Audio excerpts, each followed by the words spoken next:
Hello, and welcome back to Sarah's Joyful Journey. I'm Sarah Joy.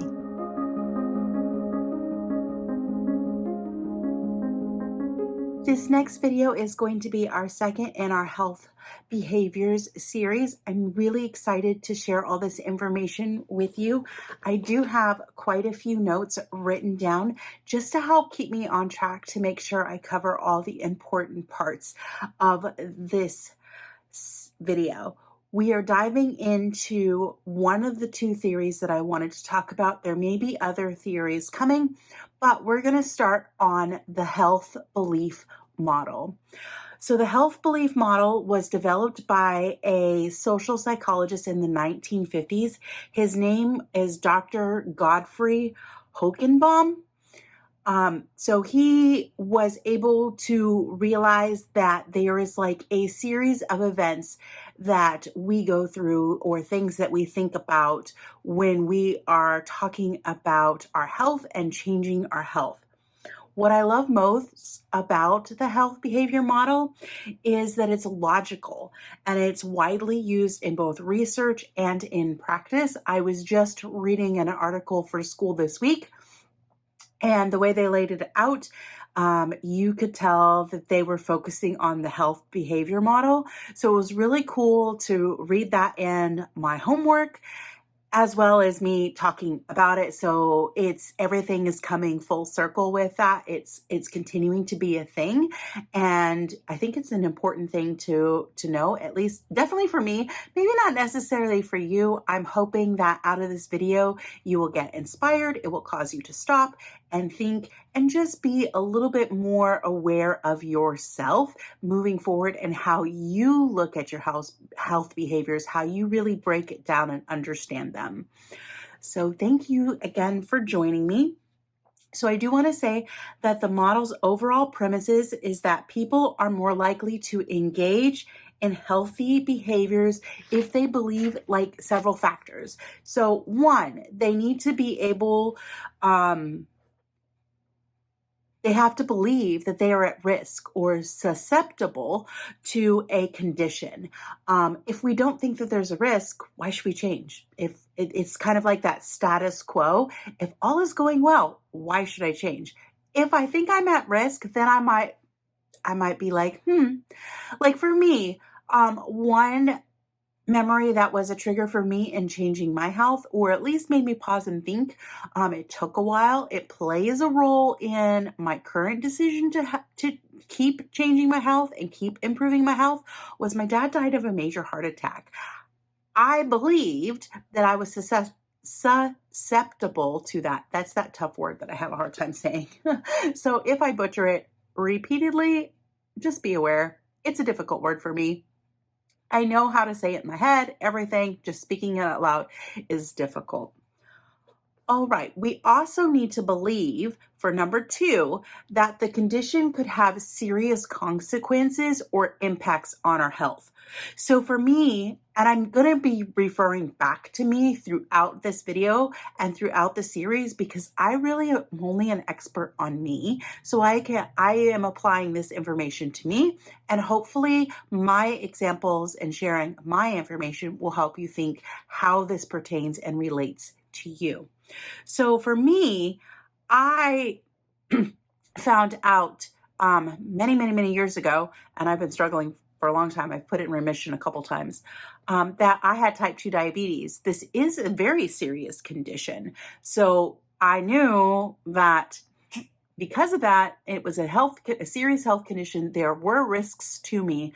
I needed to consider changing how I thought about my life and the behaviors and the health behaviors that I perform.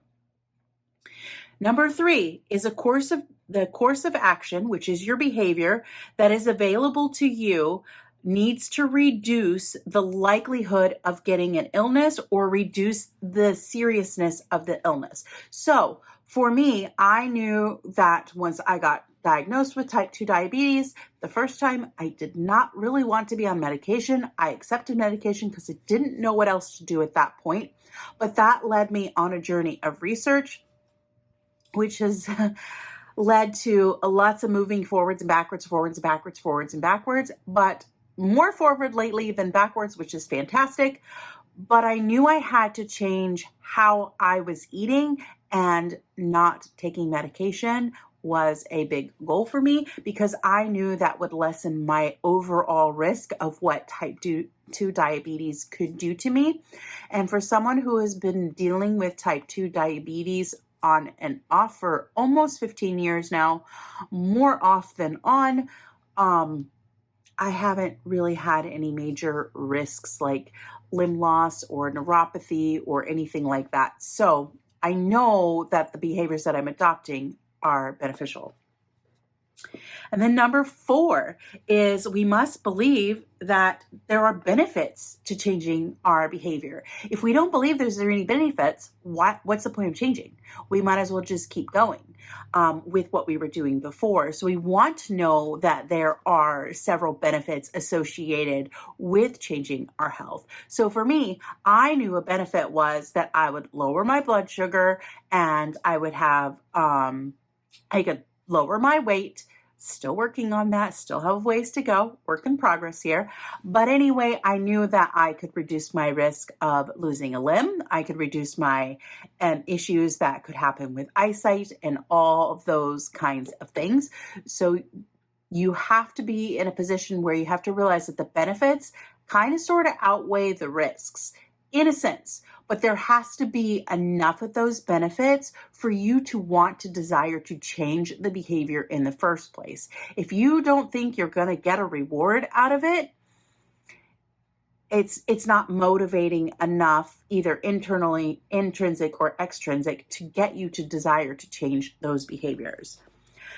So the 5th thing that plays a role is we have to believe that the perceived barriers or the costs to the changes are low, or so that we are likely to increase in the behaviors we want to increase while decreasing the behaviors we don't want.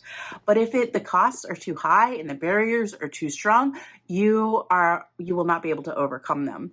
A lot of times that is your perception of that barrier, but stay tuned for more on barriers. We'll be talking about them in greater detail later in this video. Well, we'll be talking about some of them later in this video and in a separate video all on its own. So again, the health belief model is something that focuses on understanding how our attitudes play a role in the development of illnesses and conditions and things like this. How do we perceive those? What part do we play in that, and how we think and things like that? So there are 6 main constructs to the health belief model. These are pretty easy. And again, they're designed to really make you think about your health. The first one is going to be perceived susceptibility. So how likely are we going to be to develop a disease or a condition or some kind of illness? If we don't think we're likely, we ain't even thinking about it.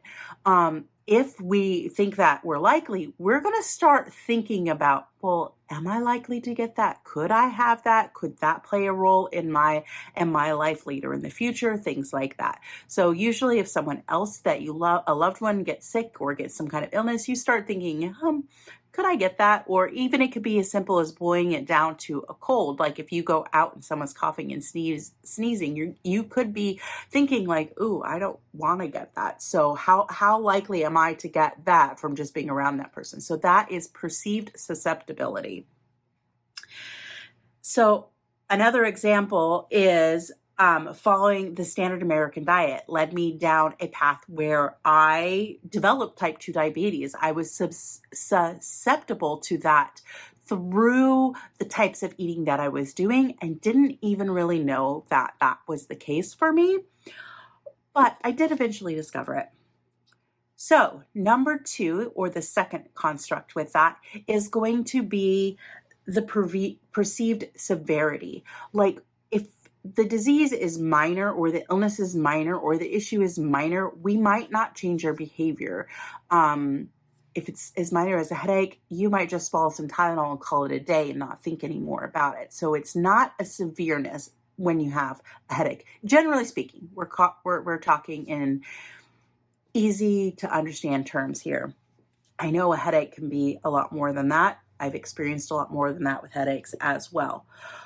But we do need to believe that the illness, if it's serious, that if we put in the time and the effort and the work, that we are going to be able to make an impact by changing our behaviors. And let's face it, when we're creating new habits and we're changing our behaviors, it's not necessarily something that's easy. It takes a lot of work, a lot of practice, a lot of thought, and a lot of planning a lot of times to change the behaviors that you want to change. It's not just, oh, here's A, and now I automatically do B, and there's nothing in between. No, there's a lot of forwards, backwards momentum. You can have relapses. You can slip or trip or, that type of thing. So you might stumble along the way. You may not stumble, but you just, that it's tough to make a change. So we do want to, if the illness is serious enough, that's going to create the desire for us to change. For me, that was type 2 diabetes, especially when I got it the second time around. The second time around was what really taught me, like, okay, I put it into remission before and I went back to my old ways and I got it again. So I knew that moving from where I was when I got the second diagnosis was that I was going to have to change all my behaviors and it was going to have to be permanent. That does not mean that it's easy. It is definitely not easy. I'm on a long journey.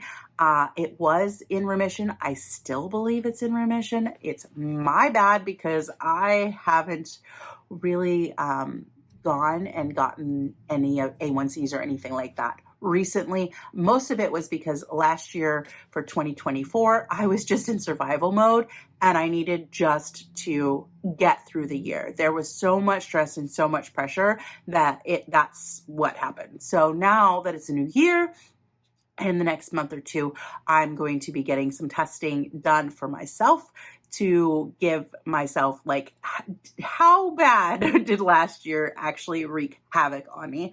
Probably not as bad as I am envisioning in my head right now, but I know it's definitely played a role. We also, what can affect how the perceived severity, social interactions play a role in that as well. Do we feel like we're going to be stigmatized? Do we feel like we're going to stick out like a sore thumb, or people are going to tease us and things like that? That all plays into our severity, thoughts about the perceived severity. So again, this should be starting to sound a little bit of a pattern. I set up those first 5, and these are kind of sort of following along with that. So the next construct is called perceived benefits. So these are beliefs about the advantages or the positive effects of adopting new behaviors will have on us. So we should be thinking about, what are the benefits of keto, of following a proper human diet? What are the benefits of changing your lifestyle to avoid complications from type 2 diabetes? So these are questions that you should be asking yourself. So for me, when I think about the benefits of keto / a proper human diet, which is kind of sort of the terminology I want to use because I tend to be a little bit more ketovore than anything else, much closer to a carnivore, but I still lean a little bit keto as well because I do enjoy veggies and things like that from time to time. So I do consider myself eating a proper human diet. But for me, the benefits were I wanted improved metabolic health. I wanted to reduce my blood sugars. I wanted to put my type 2 diabetes into remission. Weight reduction is also a benefit, and I have lost and maintained 100 pounds. Still have 80 to 100 more pounds to go. I'm halfway there. it's a long process. I didn't gain it overnight and I ain't losing it overnight. And like I said, 2024 was survival mode for me. Like, I didn't really even have time to focus on goals. I just kept marching forward as best as I could, doing what I know to do, made some tweaks here and there as I felt I could. But for the most part, I didn't really set goals. I didn't really do anything. I didn't work towards improving my health. I just kind of lived in status quo. Not a bad thing. Things do happen. It is life. That's how it goes. But I also know that the benefits of a proper human diet are reduced medication, reduced pain.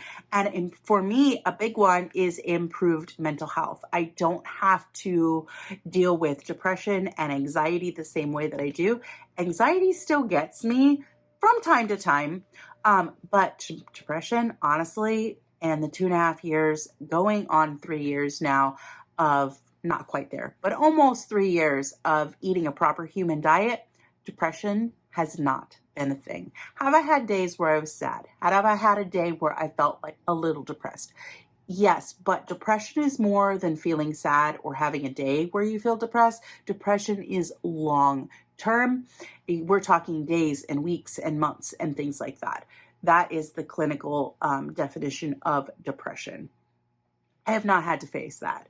And for the most part, I don't always have to deal with a lot of anxiety either. It does get me. It does get me, but it's less. The impacts of it are less because I am eating a diet that's high in protein and high in fats, and fat is what my brain needs to help deal with all those. So it's a nice equalizer for me. So what are your benefits? Just think about that. You can let me know that down below. What benefits have you gotten from living a proper human diet lifestyle? And it really is a lifestyle. It's you don't do this temporarily, because if you do it temporarily and you go back to what you were doing before, it's all going to come back. Maybe not overnight, definitely not overnight, but it's going to be a progression that's going to lead you right back to where you were. So yeah, what are the benefits that you have received from following a proper human diet lifestyle? The next one is those perceived barriers. So what are the possible negative consequences? What things can impede our progress? And these can be both physical and psychological. So there are some barriers to keto and even just to changing your health in general. So let's talk about what some of those barriers can be. This is not an exhaustive list by any stretch of the means. It's just something that these are some common ones that people face. It's designed to get you thinking about what barriers exist towards your goals and stand in your way of achieving those goals. So one of these, we're going to go over 8, is lack of time. This is one that I have struggled with a lot lately, and it's not within eating. The problem has been with the physical activity. Lack of time has been a huge barrier to me recently with trying to get back to my daily walking. I did get sick, which also kind of affected that for a little bit, but I am so busy between work and school and everything else. It was very difficult to carve time to walk daily, and I'm getting back on track. I hope. It's still difficult to carve out the time for it, so it's still a challenge and it's still a barrier, but I'm working on it, and I'm attacking that by planning out as best as I can my day, figuring out when is the best time to go for that exercise. Today, it's going to be an evening because I am at home, so I can knock out a lot of stuff this morning during the day, homework, doing this video, things like that. And then when my husband's home, I can go ahead and do that. Tomorrow, I do have to work. Still trying to figure out, do I want to get up and do it early, or do I want to do it late? I'm leaning a little bit more towards late because the sidewalk outside our apartment is, well, the way I normally walk with Ghost is still closed in places. So I really can't take Ghost with me. Whereas in the morning, It's better for him if I just get up, let him out of the crate, we go outside, we do our business, we have some interaction in the house, and then he goes back in the crate. I would prefer that that be through a long walk, but like I said, the sidewalk is not accessible at this point. So for me, I think the evenings are going to be the right time for now. And I made a plan. So that's how you can attack the lack of time. Emotional eating. How we think and what we feel about foods affect us. Unhealthy habits. Smoking is an unhealthy habit. Drinking lots of alcohol. And for the record, I am not opposed to occasional drink. I choose 99% of the time not to drink. I might have one or two.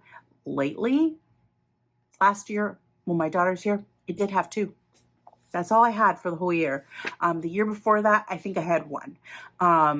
So yeah, just think about what type of unhealthy habits you have and how those can be a barrier to you.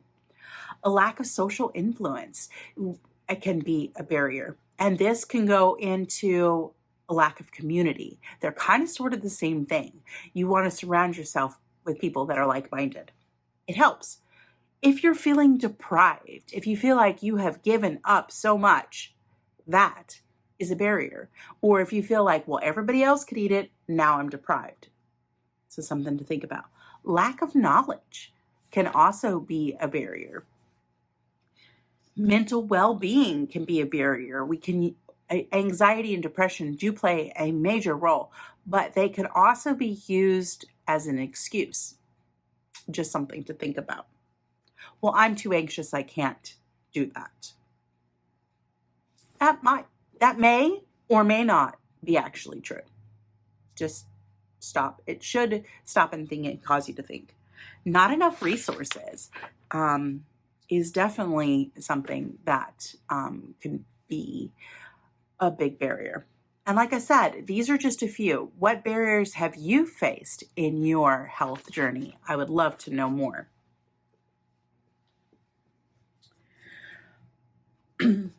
So, number 5, as far as the 6 constructs, is going to be cues to action. These are our internal or external cues to actually change our behavior. It's pretty self-explanatory. You say you're a smoker, very generalized thing. Say you're a smoker, you see an ad about the risks of cigarettes and lung cancer, and it's not a pretty ad. Well, that may cause you to think about giving up smoking and start changing your behavior to quit smoking. All right, cues to action function as perceived threats. That's something that's really kind of powerful if you think about it. Such as a sunburn. Sunburn is a perceived threat. If you get a really bad sunburn and you're in pain, you're going to want to stay out of the sun, buy sunscreen, or things like that to prevent having a major sunburn happen to you again. And then number 6 is going to be our self-efficacy. I struggle with that word. It's that same type of sound, that S, sep, down. Those are just difficult for me. I am who I am. And it is what it is. But these are our beliefs about our ability to change our behaviors. We need to be able to have enough confidence and belief in ourselves that we can change our behaviors. If we lack confidence or have lower self-esteem, it's very much harder to change our behaviors because we feel stuck. We don't know what to do. So our self-efficacy is a strong predictor of our health behaviors. Like I said, it's kind of sort of the same thing as self-esteem. Higher self-esteem, we think about ourselves better. We desire more to change our health behaviors to make ourselves healthier. If we're in low self-esteem, we probably feel really bad about ourselves, and we also don't see the point, and that's where those perceived benefits come in too. We may not see those as a way to go. So we have learned that the health belief model is a simple theory that focuses on factors related to our decision making. So it's designed to really help you like stop and think, and it's a process. So again, it's just really designed to make you stop and think about things. So take a few minutes, spend some time reflecting. Reflect back to where you were before you started on your keto goal and see what existed. What were those cues to action that caused you to start changing your behavior on things like that? Also, start thinking about what barriers have stood in your way or still stand in your way. If you know what those barriers are, you can create a plan to deal with those barriers, and things like that. So, yeah, spend some time just thinking and reflecting about where you were and where you are now, plus where you want to go in the future. And that will help guide decisions that you make as far as what things you want to try to get to that ultimate goal that you have for your health. And what I love most about the health believer model is that it gives you that place to stop and think about your health. So I hope that you enjoyed this video of me just sharing about how our thoughts can help shape and form how we feel about ourselves, how we think about our health, and things like that, and what things can stand in our way. In our next video next week, we're going to dive into some health barriers. So please leave some barriers down below that you have faced, because I would love to use some of those examples to show you how, what those barriers can be, and two, how we can deal with those barriers. I did give you a little bit of an example with the lack of time and how I am choosing to deal with that barrier when it comes to my exercise journey. All right. Well, it's been a pleasure to sit down and share what I am learning in my master's program. I'm truly inspired about it.